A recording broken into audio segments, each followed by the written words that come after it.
A reading from the book of Judges, chapter 20. All the people of Israel from Dan in the north to Beersheba in the south, as well as from the land of Gilead in the east, answered the call. They gathered in one body in the Lord's presence at Mizpah.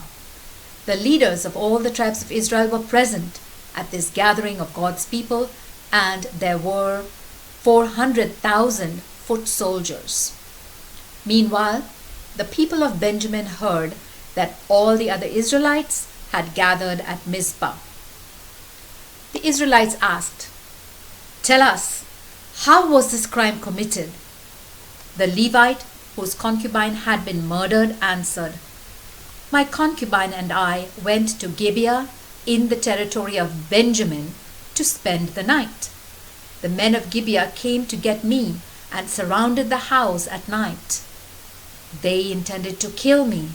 Instead, they raped my concubine and she died.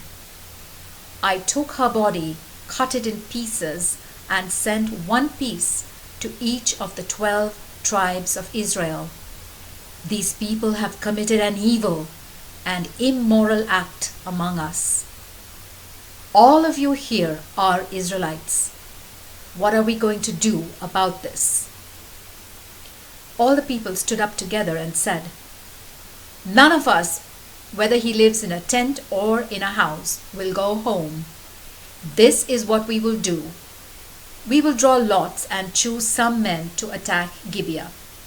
1/10 of the men in Israel will provide food for the army, and the others will go and punish Gibeah for this immoral act that they have committed in Israel."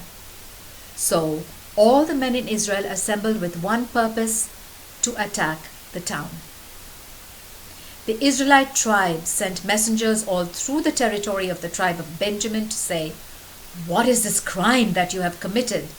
Now, hand over those perverts in Gibeah so that we can kill them and remove this evil from Israel." But the people of Benjamin paid no attention to the other Israelites. From all the cities of Benjamin they came to Gibeah to fight the other people of Israel. They called out 26,000 soldiers from their cities that day. Besides these, the citizens of Gibeah gathered 700 specially chosen men who were left-handed. Every one of them could sling a stone at a strand of hair and never miss. Not counting the tribe of Benjamin, the Israelites gathered 400,000 trained soldiers. The Israelites went to the place of worship at Bethel, and there they asked God, which tribe should attack the Benjaminites first? The Lord answered, "The tribe of Judah." So the Israelites started out the next morning and camped near the city of Gibeah. They went to attack the army of Benjamin and placed the soldiers in position facing the city. The army of Benjamin came out of the city, and before the day was over they had killed 22,000 Israelite soldiers. Then the Israelites went to the place of worship and mourned in the presence of the Lord until evening. They asked him, "Should we go again into battle against our brothers the Benjaminites?" The Lord answered, "Yes." So the Israelite army was encouraged, and they placed their soldiers in position again, where they had been the day before. They marched against the army of Benjamin a second time, and for the second time the Benjaminites came out of Gibeah, and this time they killed 18,000 trained Israelite soldiers. Then all the people of Israel went up to Bethel and mourned. They sat there in the Lord's presence and did not eat until evening. They offered fellowship sacrifices and burned some sacrifices whole, all in the presence of the Lord. God's covenant box was there at Bethel in those days, and Phinehas, the son of Eleazar and grandson of Aaron, was in charge of it. The people asked the Lord, "Should we go out to fight our brothers the Benjaminites again? Or should we give up?" The Lord answered, "Fight. Tomorrow I will give you victory over them." So the Israelites put some soldiers in hiding around Gibeah. Then, for the third straight day, they marched against the army of Benjamin and placed their soldiers in battle position facing Gibeah as they had done before. The Benjaminites came out to fight and were led away from the city. As they had before, they began killing some Israelites in the open country on the road to Bethel and on the road to Gibeah. They killed about 30 Israelites. The Benjaminites said, "We've beaten them just as before." But the Israelites had planned to retreat and lead them away from the city onto the roads. So when the main army of the Israelites pulled back and regrouped at Baal-Tamar, the men surrounding Gibeah suddenly rushed out of their hiding places in the rocky country around the city. 10,000 men, specially chosen out of all Israel, attacked Gibeah, and the fighting was hard. The Benjaminites had not realized that they were about to be destroyed. The Lord gave Israel victory over the army of Benjamin. The Israelites killed 25,100 of the enemy that day, and the Benjaminites realized they were defeated. The main body of the Israelite army had retreated from the Benjaminites because they were relying on the men that they had put in hiding around Gibeah. These men ran quickly toward Gibeah. They spread out in the city and killed everyone there. The main Israelite army and the men in hiding had arranged a signal. When they saw a big cloud of smoke going up from the town, the Israelites out on the battlefield were to turn around. By this time, the Benjaminites had already killed the 30 Israelites. They told themselves, "Yes, we've beaten them just as before." Then the signal appeared. A cloud of smoke began to go up from the town. The Benjaminites looked behind them and were amazed to see the whole city going up in flames. Then the Israelites turned around, and the Benjaminites were thrown into panic because they realized that they were about to be destroyed. They retreated from the Israelites and ran toward the open country, but they could not escape. They were caught between the main army and the men who were now coming out of the city, and they were destroyed. The Israelites had the enemy trapped, and without stopping, they pursued them as far as a point east of Gibeah, killing them as they went. 18,000 of the best Benjaminite soldiers were killed. The others turned and ran toward the open country to Rimmon Rock. 5,000 of them were killed on the roads. The Israelites continued to pursue the rest to Gidom, killing 2,000. In all, 25,000 Benjaminites were killed that day.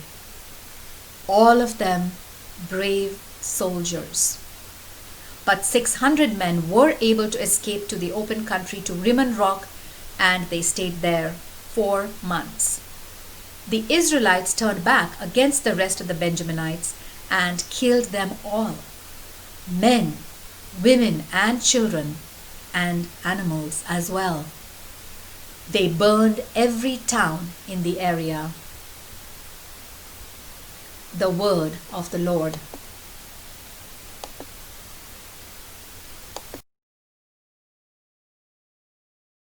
A reading from the book of Judges, chapter 21. When the Israelites had gathered at Mizpah, they had made a solemn promise to the Lord. "None of us will allow a Benjaminite to marry a daughter of ours." So now the people of Israel went to Bethel and sat there in the presence of God until evening. Loudly and bitterly they mourned. Lord God of Israel, why has this happened? Why is the tribe of Benjamin about to disappear from Israel? Early the next morning, the people got up and built an altar there. They offered fellowship sacrifices and burned some sacrifices whole. They asked, "Is there any group out of all the tribes of Israel that did not go to the gathering in the Lord's presence at Mizpah?" They had taken a solemn oath that anyone who had not gone to Mizpah would be put to death. The people of Israel felt sorry for their brothers, the Benjaminites, and said, "Today, Israel has lost one of its tribes. What shall we do to provide wives for the men of Benjamin who are left? We have made a solemn promise to the Lord that we will not give them any of our daughters." When they asked if there was some group out of the tribes of Israel that had not gone to the gathering at Mizpah, they found out that no one from Jabesh in Gilead had been there. At the roll call of the army, no one from Jabesh had responded. So the assembly sent 12,000 of their bravest men with the orders, "Go and kill everyone in Jabesh, including women and children. Kill all the males, and also every woman who is not a virgin." They found 400 young virgins among the people in Jabesh, so they brought them to the camp at Shiloh, which is in the land of Canaan. Then the whole assembly sent word to the Benjaminites who were at Rimmon Rock and offered to end the war. The Benjaminites came back, and the other Israelites gave them the young women from Jabesh whom they had not killed. But there were not enough of them. The people felt sorry for the Benjaminites because the Lord had broken the unity of the tribes of Israel. So the leaders of the gathering said, "There are no more women in the tribe of Benjamin. What shall we do to provide wives for the men who are left? Israel must not lose one of its 12 tribes. We must find a way for the tribe of Benjamin to survive. But we cannot allow them to marry our daughters because we have put a curse on anyone who allows a Benjaminite to marry one of our daughters." Then they thought, "The yearly festival of the Lord at Shiloh is coming soon." Shiloh is north of Bethel, south of Lebonah, and east of the road between Bethel and Shechem. They told the Benjaminites, "Go and hide in the vineyards and watch. When the young women of Shiloh come out to dance during the festival, you come out of the vineyards.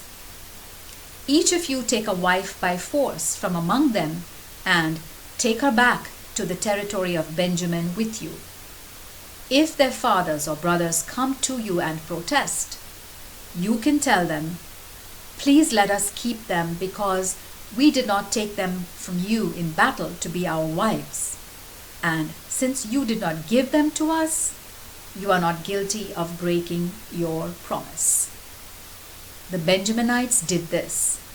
Each of them chose a wife from among the young women who were dancing at Shiloh and carried her away. Then they went back to their own territory, rebuilt their towns, and lived there. At the same time, the rest of the Israelites left, and every man went back to his own tribe and family and to his own property. There was no king in Israel at that time. Everyone did whatever they pleased. The word of the Lord.